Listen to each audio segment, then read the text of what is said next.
How many pages should you have on your website? Well, that's a great question. It just depends on what you're trying to do with your website. Now, most websites that are just informational based, that aren't trying to perform or do SEO, which is search engine optimization, they're not really trying to compete. Maybe they're not in a very competitive market, or it's just kind of a hobby or a craft, or for your church or for your group, for your reading group or something like that. It doesn't really matter that much. They're just going to need like a home page, maybe an about page, a little bit of list of different things that are doing, maybe the events, contact page, maybe 4, 5, 6 pages, maybe up to 10 pages. That's kind of an average website for non-performance. Now let's discuss performance-based websites. So let's say you're in a competitive industry and you want your website to rank at the top where people can find you. Then how many pages does your website need? Well, this is the golden question that so many people don't understand about SEO and about search optimization for Google search engines, is that Google wants lots of pages. They don't want very shallow websites. Shallow meaning not very much content, shallow meaning not very many pages, shallow meaning not very many links between the pages or links from other websites to your website. Those 4 things I just mentioned, those all need to be super deep, meaning you have a lot of it going on. And I'm going to give you an example. So my company is called SkyPoint Studios. If you go to Google right now and you put in web design billings, those 3 words in the search engine in Google, what website do you see at the top of that search engine? You see SkyPoint Studios, my company. That website there, I'm going to give you some examples of how many pages that website has. So first of all, the amount of just pages, first of all, it's built on WordPress, and the amount of pages that it has are 67 pages. So it has 67 pages. It has 375 blog posts. So that's a lot of blog posts. We have over almost 11 years of blogging on there. And then on those blog posts, there's 581 tags and 108 categories, which the total is 1,126 total pages, because every single tag and every single category makes a page, a landing page. So we have over 1,000, but over 1,100 pages on our website. And that's why we're number 1. We're a massive website.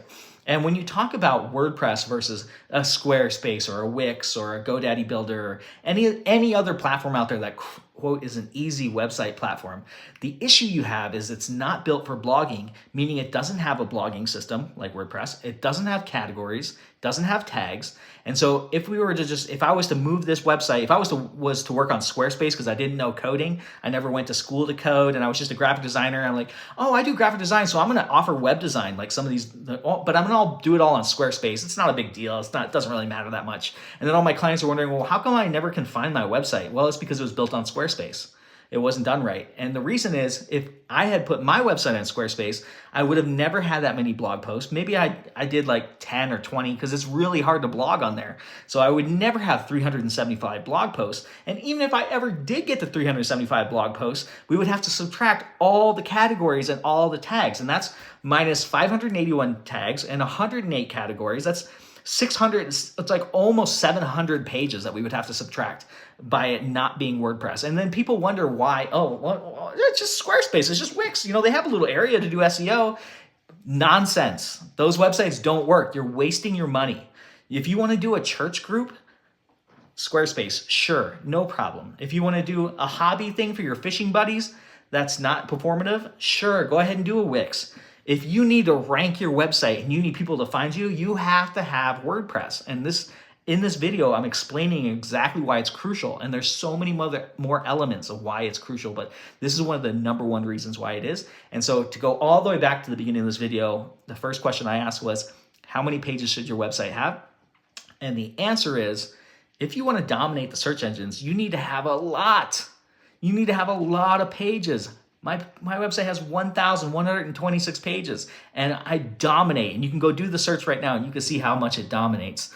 And there's a lot of resources on that website. There's a lot of pages, a lot of things going on. And so hopefully that answers your question. If you're curious about why do certain websites work, or if you're about to be sold a Squarespace website or a Wix website, don't do it. You're going to waste your money on that. It's a terrible idea. Those websites do not perform. And definitely reach out to a professional who can do WordPress or do custom websites. That was going to save your business a lot, because the amount of phone calls and amount of leads that you get off of a WordPress website that optimizes really well is so much higher throughout the year that it absolutely justifies any cost involved, and absolutely wasting your money with platforms that don't perform. So this is Joe Field with SkyPoint Studios. Hopefully this has been helpful. If you have questions about this, I know there could be some questions when you're watching this. There's a lot in this video and there's a lot to it. I would love to help you with your business or answer your questions. Definitely comment down below and I can certainly answer any questions you have or help you out. Thank you so much, as always, for watching my videos, and I'll catch you on the next one.